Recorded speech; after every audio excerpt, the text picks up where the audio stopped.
우리 경제가 지금 몇 %씩 성장해요? 3% 미만이야. 작년 2.9%. 금년은 더 성장이 몰라. 왜 그럴까요? 우리 국민이 게을러서? 안 그래요. 우리 국민처럼 일을 많이 하는 국가도 그렇게 많지가 않습니다. OECD 국가 중 거의 세 번째, 두 번째죠. 밤낮으로 죽어라고 일하는데 성장이 안 돼. 뭐 여러 가지 요인이 있습니다. 인구 문제도 있고. 근데 아직은 현재 우리나라 인구 계층에서 생산 가능 인력이 가장 많은 때예요. 가장 많아요. 배불뚝이가 이렇게 돼 있죠. 이렇게 항아리 배불뚝이. 조금 있으면 이제 그 층이 노년층으로 올라가면 이제 완전히 역삼각형이 이렇게 되죠. 그런데 지금 근로 인력이 가장 많은데 성장이 안 돼.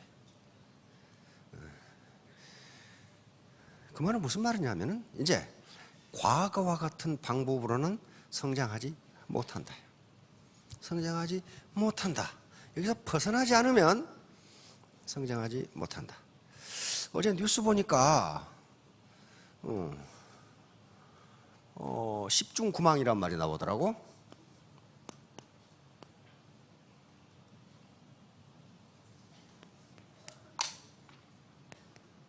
이게 무슨 말이에요?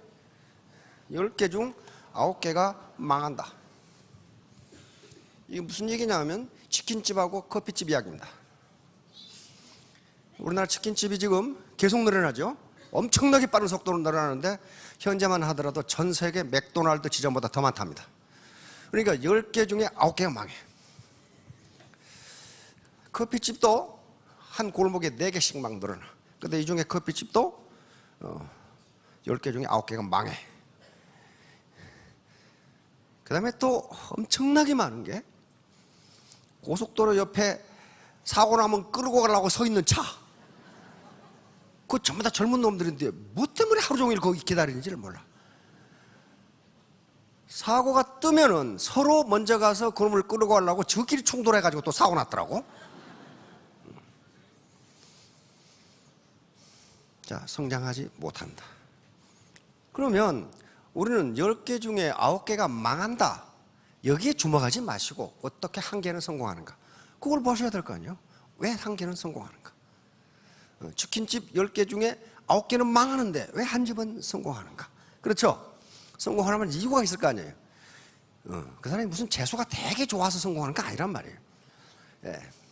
성공하는 이유, 그 다음에 우리가 저성장에서 탈출을 어떻게 해야 되는가 하는 이유, 그게 자본이에요.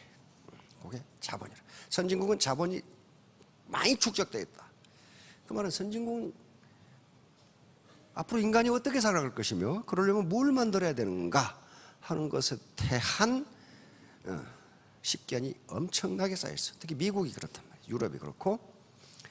그래서 지금 우리 교육계에서 늘 늘어나서 해야 되는 게 창의성 교육 그만하죠. 많이 들어보셨죠? 창의성 교육. 그게 이제 전 국민이 각자가 창의성을 갖지 않으면 중진국 함정에 빠진다. 일부 학자들은 대한민국이 지금 중진국 함정에 빠졌다 이렇게 이야기를 합니다. 그걸 함정에 빠져버리면 못 벗어나요. 왜냐하면 앞에 1등이 갈 때는 1등을 계속 따라가면 돼. 그리고 그놈이 만들어놓으면 미투, 난 더 잘 만들거든 그러면서 만들어 팔면 되는데 이제 1등을 하고 보니까 어때요? 뭘 만들어야 되지? 이렇게 나오는 거예요. 빌 게이츠라는 사람 있죠? 노력한다고 성공하는 것은 아니다. 맞죠? 그러나 노력도 안 해보고 안 된다고 하는 놈은 페인이다. 어떤 말이에요? 그러면 노력이라도 해봐야 되는데 노력을 했을 때 성공하는 사람은 뭐고 성공 못하는 사람은 뭐냐 하는 거예요. 그건 우리가 자본주의 시장 경제니까 자본이라는 것으로 설명할 수밖에 다른 방법이 없어요. 그러면 우선 가장 중요한 게 자본이 무엇인가 하는 건데 자본이 돈인가? 돈일 수도 있어요. 개인의 입장에서 돈은 자본입니다. 그러나 국가 입장에서는 그건 자본이 아니에요.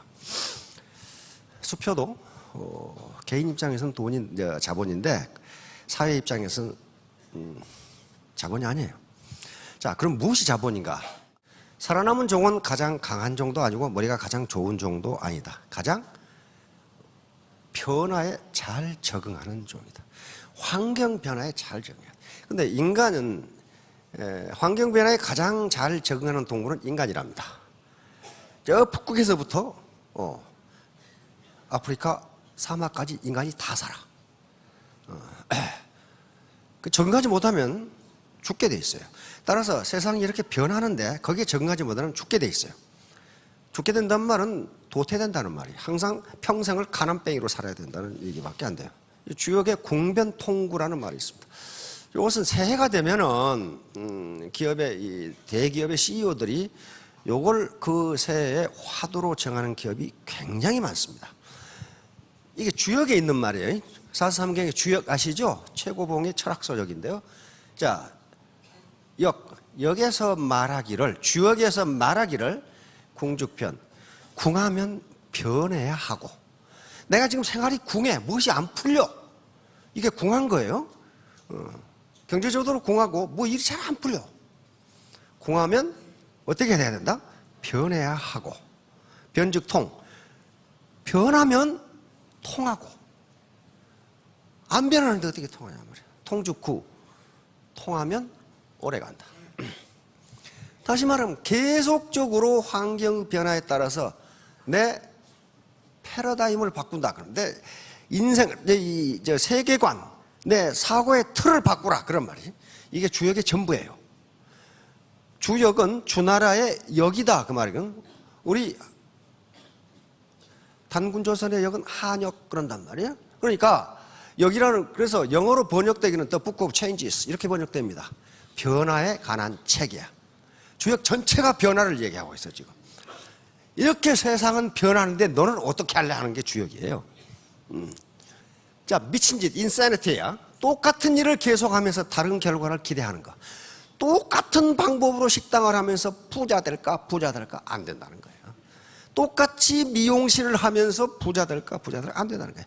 똑같은 일을 하면서 다른 결과를 기대하는 것은 미친 짓이다. 그러면 다른 결과, 다시 말하면 더 많은 돈벌이를 기대하려면 뭐 해야 돼? 일을 바꾸거나 안 그러면 일하는 방법을 바꿔야 된단 말이에요. 이게 변화예요. 이게 타조 증후군이라고. 타조는 호랑이나 사자나 이 표범 같은 이 육식동물이, 포식동물이 쫓아오면 대가리를 모래다 박고 나 없다 그런다고 그래. 지가 안 보이니까 사자도 안 보인 걸로 착각을. 나 없다. 그런데 이렇게 오고 있는 사람이 많다 이거야. 세상이 흘러가는데 전혀 위험하지 않아. 내 말이 맞아. 그러고 앉아있는 사람이 있어요. 그리고 결국 사자가 못 보고 있어요 이거. 이게 개구리 삶기라는 거예요. 19세기 말에 실험이 이루어지는 겁니다. 개구리를 뜨거운 물에 갑자기 집어넣으면 엄에 뜨거워하고 튀어나온답니다. 그런데 차가운 물에 집어넣고 살살 가열을 하면 야 기분 좋다 하고 있다가 삼겨 죽는다 그런 말이에요 지금. 이것도 19세기에 실험이 된 건데 20세기에 와서 학자들이 실험을 해봤더니 이것도 안 맞답니다. 안 맞은데 이것이 이제 논리학에서 그냥 쓰는 거예요. 다시 말하면 세상의 변화를, 세상이 천천히 변한다고 생각하고 가만히 있다가 삼겨 죽는다 그런 얘기예요 지금. 근데 지금 워낙 빨리 변해요. 이게 비르당의 당나귀라고 하는 건데 이건 수천 년 전부터 논리학에서 쓰는 문제입니다. 어느 날 배고픈 당나귀가 먹이를 찾아 헤매다가 요 오른쪽에 엄청나게 맛있는 건초더미를 발견을 했어. 근데 이걸 먹으려고 보니까 이쪽에 또 있어. 똑같은 게. 그래서 어느 쪽을 먹을까 하고 밤새도록 생각하다 굶어 죽었다. 요 얘기. 논리학에서 굉장히 많이 쓰는 겁니다. 다시 말하면 가치가 똑같은 것이 놓였을 때 인간은 결정하지 못한다는 거예요. 지금 내 가게도 한 달에 300만 원 벌고 있고 요거 들어보니 괜찮을 것 같고 이럴까 저럴까 하다가 결국은 굶어 죽는 꼴이 나오는 것을 이런 현상이라고 그래요. 근데 이런 현상이 굉장히 많습니다. 베르카르땡이 이런 걸 많이 했죠. 어느 큰 회사에 디자이너였죠. 근데 승진시키고 왔어요. 그런데 베르카르땡은 뭐 하고 싶어? 자기가 독립해서 자기도 회사 하나 하고 싶어. 근데 자기가 회사 하나 하고 싶은 것도 욕망이 크고, 그 유명한 디자인 회사에서 승진하는 것도 굉장히 좋지요. 둘 중에 하나를 선택해야 되는데 선택할 수가 없어. 승진하는 건 이건 명확해. 그렇죠? 그럼 나가서 사업한다고 꼭 성공하는 건 아닌데 내 마음은 사업하고 싶어. 이때 베르카르탱이 권장한 방법은 동전 던지기예요. 왜 그러냐면은 이건 의사결정을 하기가 매우 어렵기 때문에 자기가 결심하는 거야. 동전 앞이 나오면 난 이거, 뒤가 나오면 이거, 난 이대로 하기로 한다. 결정을 빨리 하게 한 방법이에요.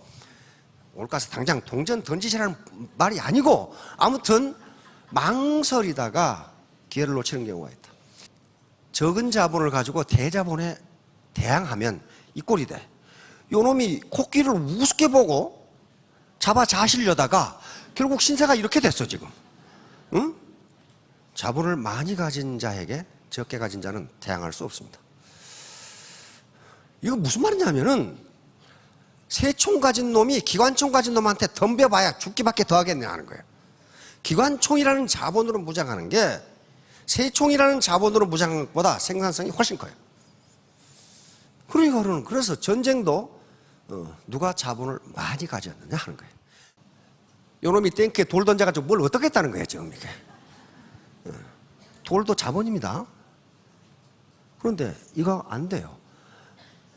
쥐가 고양이한테 항의하면 어떻게 했다는 거예요 지금 이게. 항의해도 안 되는 거예요 이게. 잡아먹히기밖에 더 하겠냐.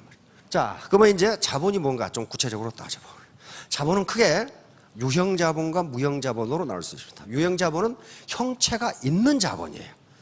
공장, 건물, 기계, 도구, 가게, 상가, 이게 유형자본이에요. 야, 분당에 가면 말이지. 난 분당이나 이쪽 저 죽전에 가면은 한 건물에 간판이 그렇게 많이 달려있는 건물은 또 처음 봤어. 서울에도 그런 게 없어. 그 건물 아버님한테 물려받았다면 여기 안 앉아 계실 거 아니야. 예? 예. 임대료가 계속 올라. 요 치킨집 왜 망하냐 그랬더니 늘 생겨가지고 고객은 줄어드는데 집주인이 계속 집세를 올린다 이거야. 그러면 그 건물주는 뭘 가지고 있다는 거예요? 건물이라는 상가라는 자본을 가지고 있는 거예요. 건물주가 가서 청소해 주는 거 아닙니다. 아무것도 안 해요. 자본주의 시장 시스템이 그 렌트라는 걸 그 사람한테 갖다 줘. 그것은 크리스마스도 없고 일요일도 없어요. 계속적으로 그 렌트는 자본주의 시장 마켓 시스템이 그걸 그 사람에게 갖다 줘. 생산활동을 하는 거예요. 이게 유형자본이야. 그러니까 여기 계신 모든 사장님들이 원하는 바는 결국은 유형자본을 갖기를 원하는 거예요. 그렇죠? 넓은 땅, 가수원, 공장, 상가. 안 그러면 유가증권, 주식. 그렇죠? 로얄티를 받을 특허권은 갖기가 힘들 것 같아. 지금부터 시작해서 베스트셀러를 한번 써보자. 그러면 굶어 죽게 딱 맞아요. 자, 그런 것들이 이제 유형자본이라면 무형자본은 우리가 가진 건 무형자본밖에 없어요. 휴먼 캐피탈. 내가 가지고 있는 자본밖에 없단 말이에요. 자, 유형자본 여러 형체가 있어요. 무형자본은 형체가 없어. 특허권, 저작권, 그리고 우리 몸에 체화되어 있는 인적 자본이에요. 근데 이 인적 자본이 엄청나게 많아. 엄청나게 많기 때문에 어느 하나라도 제대로 되지 않으면 성공하는 건 불가능해요. 예를 들면 약속 시간 지키기. 그 스폰서는 약속해놓고 안 나와. 안 나와. 그럼 어떻게 해요? 성공하겠어요? 못합니다. 간다는 것 같은데 굉장히 중요한 자본이에요. 약속 시간 지키기. 말 겸손하게 하기. 말을 건방지게 하는데 그 사람이 성공하겠냐고요. 그런 것들이 전부 자본이에요. 그러면 우리 애터미 사업자들이 가지고 있는 구체적인 자본은 뭔가 하는 거예요. 구체적인 자본. 자, 항상 나부터 시작하시기 바랍니다. 아무리 라인이 길어도 나부터 이렇게 라인이 내려갑니다. 이게 나예요. 나. 요 라인 전체, 내가 소속된 라인 전체를 사회자본이라고 부릅니다. 사회자본이 소셜 캐피탈이라고 부른다. 자, 이것은 학술 용어입니다. 저걸 사회자본이라고 불러. 그러니까 이런 공장이니 기계니 원료니 하는 것들을 직접 생산자본, DPA라고 그럽니다. 그리고 도로니 이런 이 전력이니 상수도, 댐, 그다음 항만 이런 것들을 사회 간접 자본이라고 부릅니다. 소셜 오버헤드 캐피탈, 사회 간접 자본. 다시 말하면 이 고속도로가 내가 공장에서 생산 활동을 하는데 원료로 직접 들어가지는 않지만은 그게 없으면 생산 활동이 잘 안 돼. 그렇죠? 그래서 생산 활동을 간접적으로 지원해 주는 자본을 사회 간접 자본이라고 그렇게 불러. 그런데 일반적으로 선진국일수록 사회 간접 자본이 잘 돼 있어. 후진국은 그게 거의 없어요. 예를 들면 우리 의료보험 시스템. 이게 잘 안 돼 있으면 국민이 아파도 치료를 못 해. 보건 시스템, 그런 것들, 신호 시스템, 등대 시스템, 이게 전부 사회 간접 자본이에요. 그런 것들은 지금 우리가 상당히 많이 확보하고 있어요. 그런데 이게 이제 이걸 사회 자본이라고 부른다 그 말이에요. 왜 이게 자본이냐? 자기 밑에 달랑 2사람 달린 사람하고 10만 명 달린 사람하고 누가 소득이 높아요? 10만 명 달린 사람이 자연히 소득이 높죠. 다시 말하면 애터미 사업에서 소득은 이 소셜 네트워크, 사회 자본의 크기와 퀄리티에 따라 결정됩니다. 그렇죠? 이게 자본이에요, 이게 이제. 이게 고기 잡는 어부 입장에서 보면 그물의 크기예요. 그물의 크기. 그물이 어느 정도 커야 고기를 잡을 수 있어. 그러나 그물이 아무리 커도 고기를 잡으니까 찢어졌다. 그럼 어떻게 돼? 못 잡아. 한 마리도 못 잡아. 다시 말하면 이 소셜 네트워크, 휴먼 네트워크의 사이즈도 중요하지만 퀄리티도 중요하단 말이에요. 이 사람과 이 사람을 연결해 주는 이 퀄리티, 이게 신뢰라고 하는 거예요. 신뢰, 트러스트, 신뢰 자본이라고. 스폰서가 파트너를 믿고 파트너가 스폰서를 믿는 거예요. 자, 그러면 이제 요걸 키워야 되잖아요.